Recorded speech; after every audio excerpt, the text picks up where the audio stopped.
I did not bring B. Lee today. No. No, did not bring B. Lee today. No, really.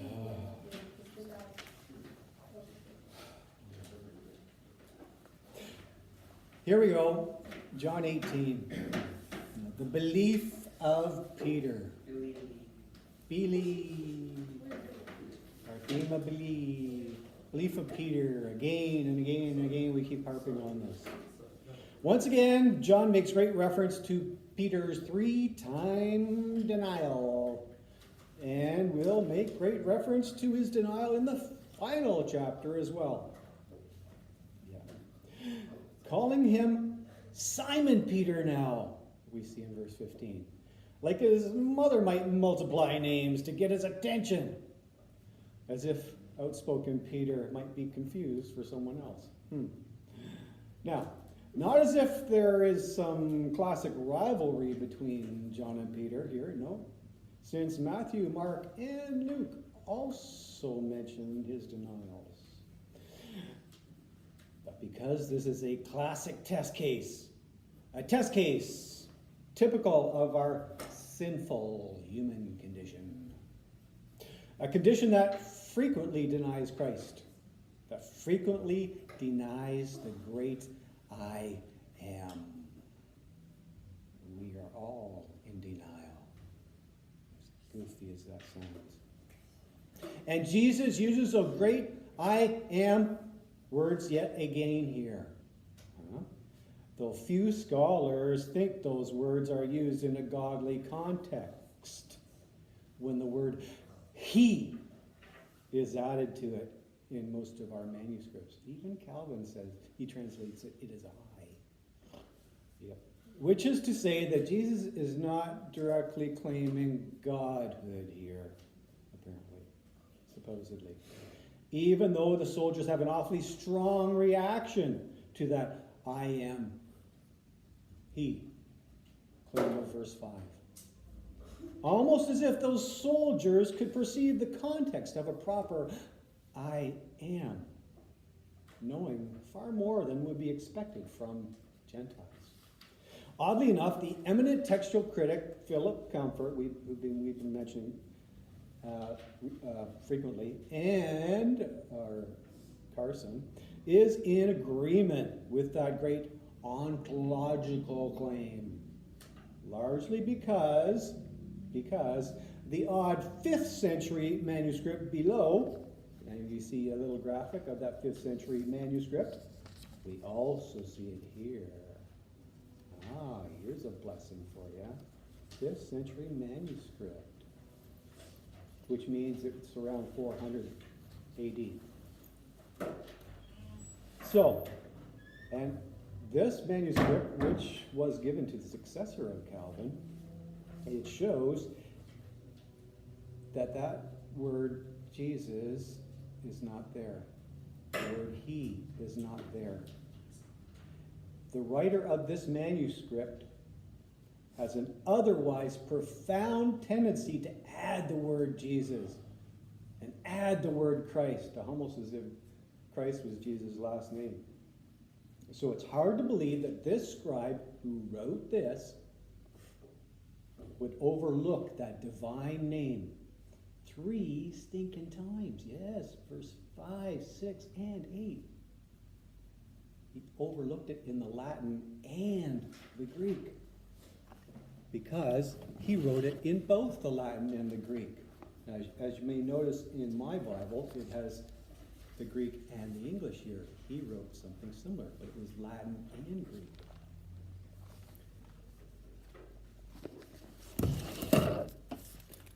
And as you can see, this here is courtesy of the University of Cambridge.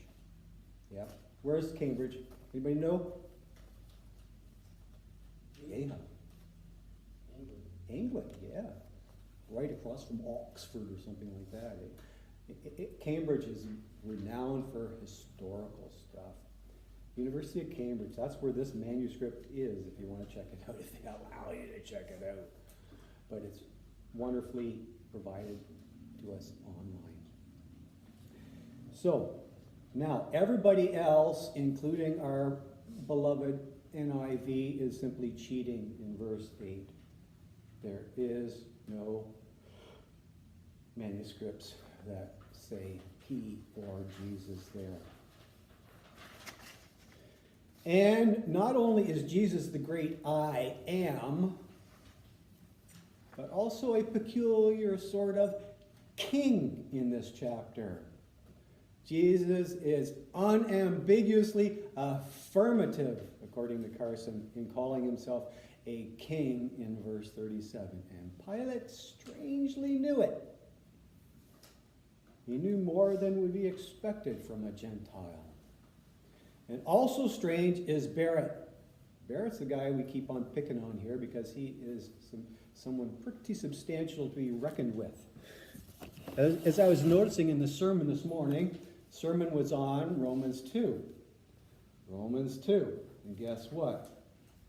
C.K. Barrett is mentioned in our commentary. He is someone to be reckoned with, so we keep picking on Barrett here.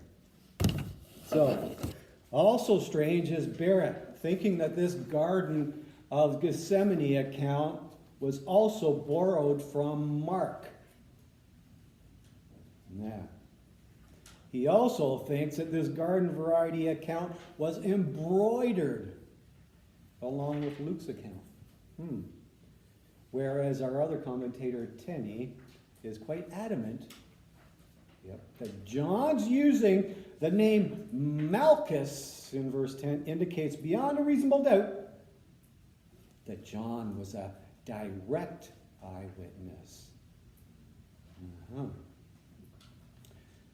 And that's logic that Barrett finds kind of tenuous, But much less tenuous is Peter going ballistic on that Maleficent. Oh, there's a word. Anybody see that movie? Maleficent? Yeah, you did. That Maleficent soldier Malchus cutting off his ear. Mark refuses to name our dear ear beater in that regard, as you can read in Mark. Presumably out of respect for our overprotective Peter, respecting Peter's agitated overlooking of the good shepherd lays down his life for the sheep of John 10, which we already covered. Yet Peter is then reprimanded for his overzealousness by Jesus.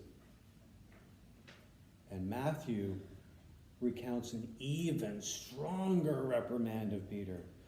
The very same reprimand that Martin Luther had for the overzealous reformer Zwingli. The reprimand that says, "Let him who lives by the sword die by the sword," that you will read in Matthew 26. And that's a rule that Anabaptists follow religiously.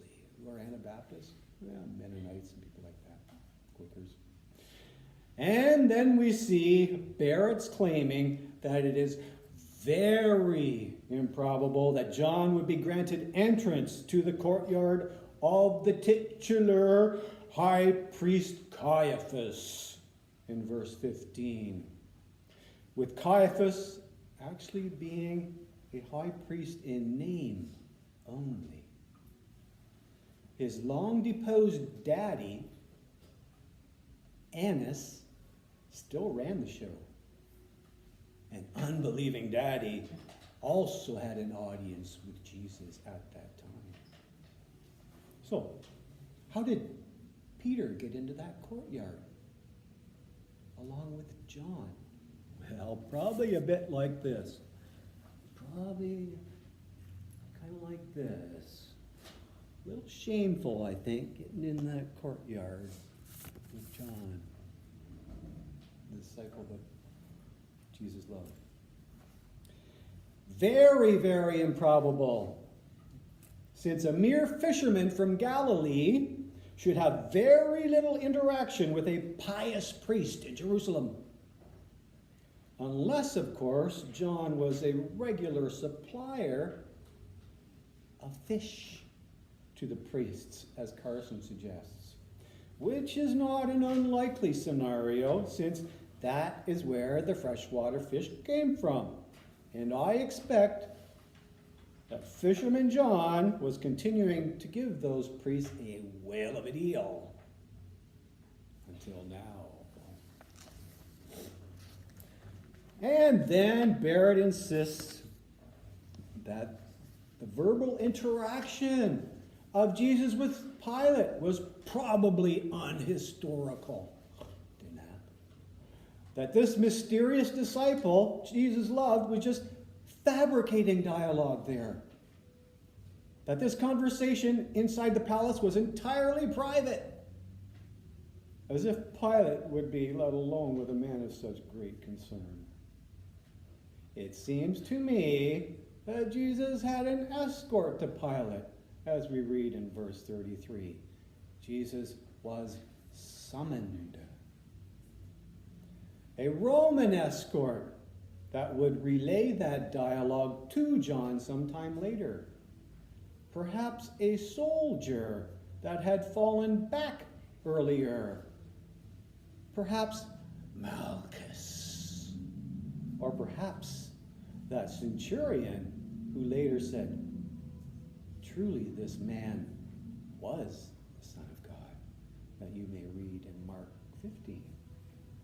Not only that, but Barrett strongly disputes John's historical claim that the Jews had no right to execute anyone, as per verse 31 of this chapter. A dispute dismantled by Carson. Those rights were removed by Rome in 6 AD. They were removed till Jerusalem was totally annihilated in 70 AD. This lack of capital punishment rights was particularly frustrating to Jews at this point in time. You can read about that in Josephus, Antiquities. We mentioned that earlier with the case of this supposedly woman caught in adultery case in John 8. Now, the above are skeptical claims that would have made the Gospel of John quite laughable in his day. Laughable by Jews and Gentiles.